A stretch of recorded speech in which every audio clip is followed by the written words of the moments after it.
As a magician, I try to create images that make people stop and think. I also try to challenge myself to do things that doctors say are not possible. I was buried alive in New York City in a coffin, buried alive in a coffin in April 1999 for a week. I lived there with nothing but water. And it ended up being so much fun that I decided I could pursue doing more of these things. The next one is I froze myself in a block of ice for 3 days and 3 nights in New York City. That one was way more difficult than I had expected. The one after that, I stood on top of a 100-foot pillar for 36 hours. I began to hallucinate so hard that the buildings that were behind me started to look like big animal heads. So next I went to London. In London I lived in a glass box for 44 days with nothing but water. It was for me one of the most difficult things I'd ever done, but it was also the most beautiful. There were so many skeptics, especially the press in London, that they started flying cheeseburgers on helicopters around my box to tempt me. So I felt very validated when the New England Journal of Medicine actually used the research for science. My next pursuit was I wanted to see how long I could go without breathing, like how long I could survive with nothing, not even air. I didn't realize that it would become the most amazing journey of my life. As a young magician, I was obsessed with Houdini and his underwater challenges.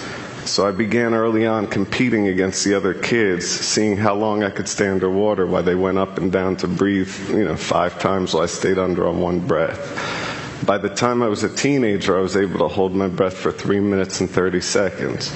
I would later find out that was Houdini's personal record. In 1987, I heard of a story about a boy that fell through ice and was trapped under a river. He was underneath not breathing for 45 minutes. When the rescue workers came, they resuscitated him and there was no brain damage. His core temperature had dropped to 77 degrees. As a magician, I think everything is possible. And I think if something is done by one person, it can be done by others.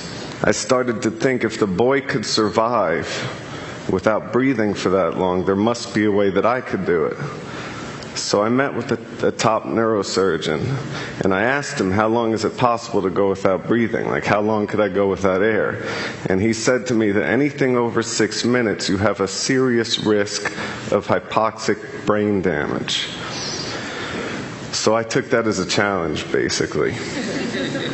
My first try, I figured that I could do something similar, and I created a water tank and I filled it with ice and freezing cold water, and I stayed inside of that water tank hoping my core temperature would start to drop. And I was shivering, and my first attempt to hold my breath, I couldn't even last a minute. So I realized that was completely not going to work. So I went to talk to a doctor friend, and I asked him, how could I do that? I want to hold my breath for a really long time. How could it be done? And he said, David, you're a magician. Create the illusion of not breathing. It'll be much easier. So he came up with this idea of creating a rebreather with a CO2 scrubber, which was basically a tube from Home Depot with balloons duct taped to it that he thought we could put inside of me and somehow I'd be able to circulate the air and rebreathe with this thing in me. This is a little hard to watch, but this is that attempt.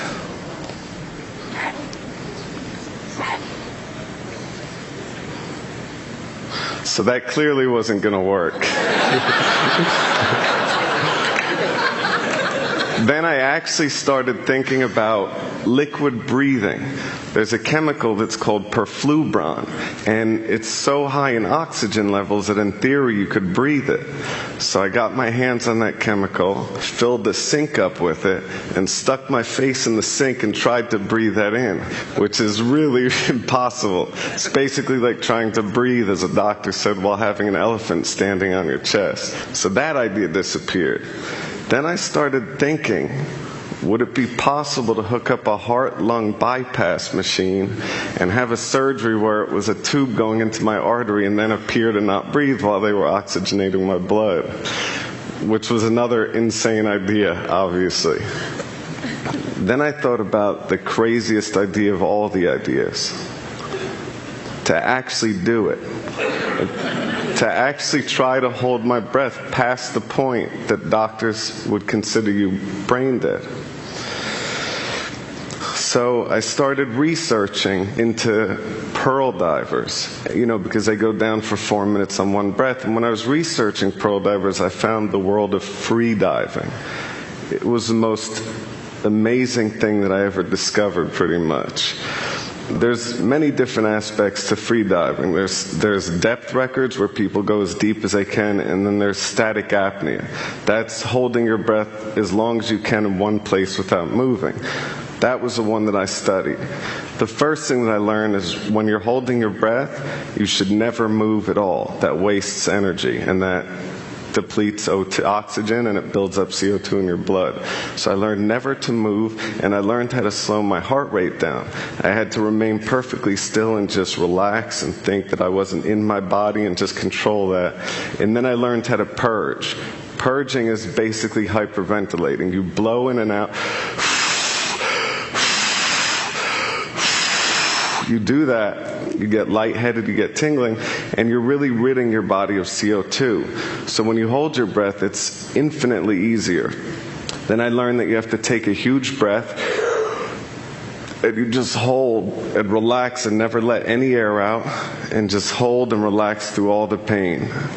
Every morning, and this is for months, I would wake up, and the first thing that I would do is I would hold my breath out of 52 minutes, I would hold my breath for 44 minutes. So basically what that means is I would purge, I'd breathe really hard for a minute, and then I would hold immediately after for 5.5 minutes. Then I would breathe again for a minute, purging as hard as I can, then immediately after I would hold again for 5.5 minutes. I would repeat this process 8 times in a row. Out of 52 minutes, you're only breathing for 8 minutes. At the end of that, you're completely fried. Your brain, you feel like you're walking around in a daze and you have these awful headaches. Basically, I'm not the best person to talk to when I'm doing that stuff. I started learning about the world record holder. His name is Tom Zetas, and this guy is perfectly built for holding his breath. He's 6'4", he's 160 pounds, and his total lung capacity is twice the size of an average person. I'm 6'1" and fat. We'll say big boned. I had to drop 50 pounds in 3 months. So everything that I put into my body I considered as medicine. Every bit of food was exactly what it was for its nutritional value. I ate really small, controlled portions throughout the day, and I started to really adapt my body.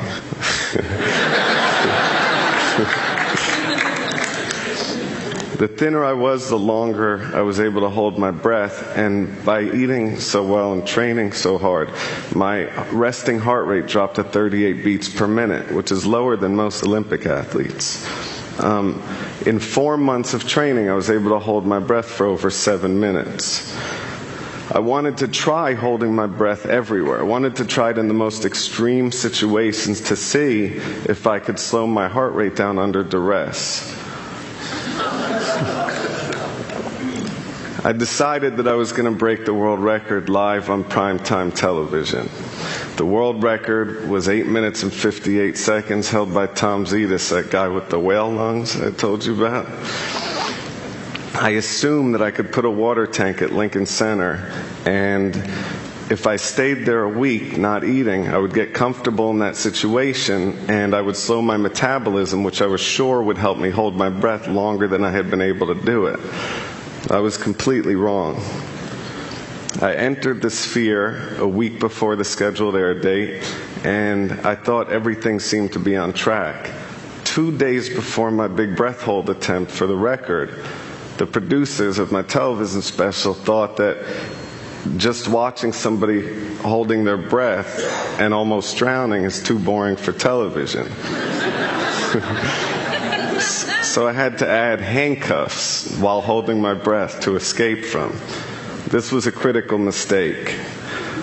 Because of the movement, I was wasting oxygen, and by 7 minutes I had gone into these awful convulsions. By 7:08, I started to black out. And by 7 minutes and 30 seconds, they had to pull my body out and bring me back.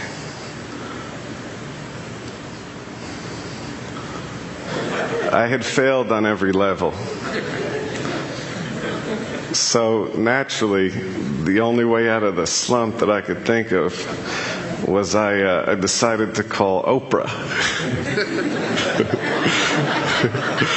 I told her that I wanted to up the ante and hold my breath longer than any human being ever had.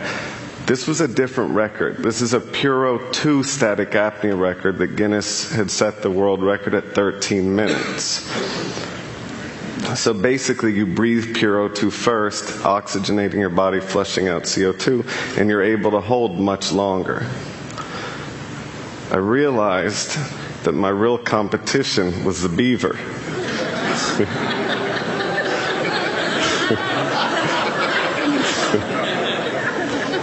In January of 2008, Oprah gave me 4 months to prepare and train. So I would sleep in a hypoxic tent every night. A hypoxic tent is a tent that simulates altitude at 15,000 feet, so it's like base camp Everest. What that does is you start building up the red blood cell count in your body, which helps you carry oxygen better. Every morning again, after getting out of that tent, your brain is completely wiped out. My first attempt on Puro 2, I was able to go up to 15 minutes. So it was a pretty big success. The neurosurgeon pulled me out of the water because in his mind at 15 minutes, your brain is done. You're brain dead. So he pulled me up and I was fine. There was one person there that was definitely not impressed. It was my ex-girlfriend. While I was breaking the record underwater for the first time, she was sifting through my BlackBerry, checking all my messages. My brother had a picture of it. So I then announced that I was going to go for Cetus's record publicly, and what he did in response is he went on Regis and Kelly and broke his old record. Then his main competitor went out and broke his record. So he suddenly pushed the record up to 16 minutes and 32 seconds, which was 3 minutes longer than I had prepared. You know, it was longer than the record. Now, I wanted to get the Science Times to document this. I wanted to get them to do a piece on it. So I did what any person seriously pursuing scientific advancement would do. I walked into the New York Times offices and did card tricks to everybody. So I don't know if it was the magic or the lore of the Cayman Islands, but John Tierney flew down and did a piece on the seriousness of breath holding. While he was there, I tried to impress him, of course, and I did a dive down to 160 feet, which is like, you know, basically the height of a 16-story building. And as I was coming up, I blacked out underwater, which is really dangerous. That's how you drown. Luckily, Kirk had seen me, and he swam over and pulled me up. So I started full focus. I completely trained to get my breath hold time up for what I needed to do. But there was no way to prepare for the live television aspect of it being on Oprah. But in practice, I would do it face down, floating on the pool. But for TV, they wanted me to be upright so they could see my face, basically. The other problem was the suit was so buoyant that they had to strap my feet in to keep me from floating up. So I had to use my legs to hold my feet into the straps that were loose, which was a real problem for me. That made me extremely nervous, raising the heart rate. Then what they also did was, which we never did before, is there was a heart rate monitor, and it was right next to the sphere. So every time my heart would beat, I'd hear the beep, beep, beep, beep, the ticking really loud, which is making me more nervous, and there's no way to slow my heart rate down. So normally I would start at 38 beats per minute, and while holding my breath, it would drop to 12 beats per minute, which is pretty unusual.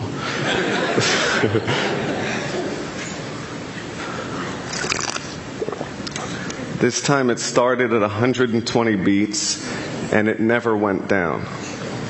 I spent the first 5 minutes underwater desperately trying to slow my heart rate down. I was just sitting there thinking, I've got to slow this down, I'm going to fail. And I was getting more nervous, and the heart rate just kept going up and up, all the way up to 150 beats. Basically, it's the same thing that created my downfall at Lincoln Center. It was a waste of O2. When I made it to the halfway mark at 8 minutes, I was 100% certain that I was not going to be able to make this. There was no way for me to do it. So I figured Oprah had dedicated an hour to doing this breath hold thing. If I had cracked early, it would be a whole show about how depressed I am. So I figured I'm better off just fighting and staying there until I black out, at least, and they can pull me out and take care of me and all that. I kept pushing to 10 minutes. At 10 minutes, you start getting all these really strong tingling sensations in your fingers and toes. And I knew that that was blood shunting, when the blood rushes away from your extremities to provide oxygen to your vital organs. At 11 minutes, I started feeling throbbing sensations in my legs, and my lips started to feel really strange. At minute 12, I started to have ringing in my ears, and I started to feel my arm going numb. And I'm a hypochondriac, and I remember arm numb means heart attack, so I started to really get paranoid. Then at 13 minutes, maybe because of the hypochondria, I started feeling pains all over my chest. It was awful. At 14 minutes, I had these awful contractions, like this urge to breathe.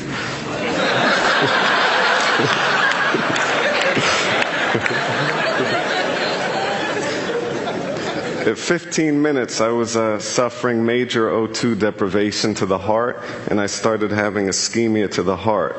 My heartbeat would go from 120 to 50 to 150 to 40 to 20 to 150 again. It would skip a beat, it would start, it would stop, and I felt all this. And I was sure that I was going to have a heart attack. So at 16 minutes, what I did is I slid my feet out, because I knew that if I did go out, if I did have a heart attack, they'd have to jump into the body and take my feet out before pulling me up. So I was really nervous. So I let my feet out, and I started floating to the top. And I didn't take my head out, but I was just floating there waiting for my heart to stop. Just waiting. They had doctors with so sitting there waiting. And then suddenly I hear screaming. And I think that there's some weird thing, that I had died or something had happened. And then I realized that I had made it to 1632. So with the energy of everybody that was there, I decided to keep pushing, and I went to 17 minutes and 4 seconds.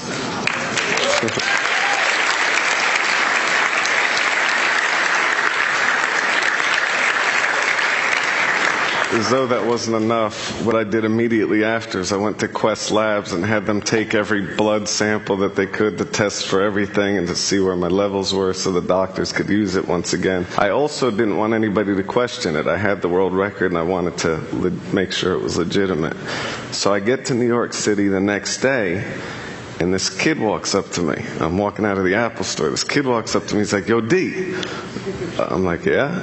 He said, "If you really held your breath that long, why'd you come out of the water dry?" I was like, "What?" And that's my life. So, but As a magician, I try to show things to people that seem impossible. And I think magic, whether I'm holding my breath or shuffling a deck of cards, is pretty simple. It's practice, it's training, and it's practice, it's training and experimenting while pushing through the pain to be the best that I can be. And that's what magic is to me. So thank you.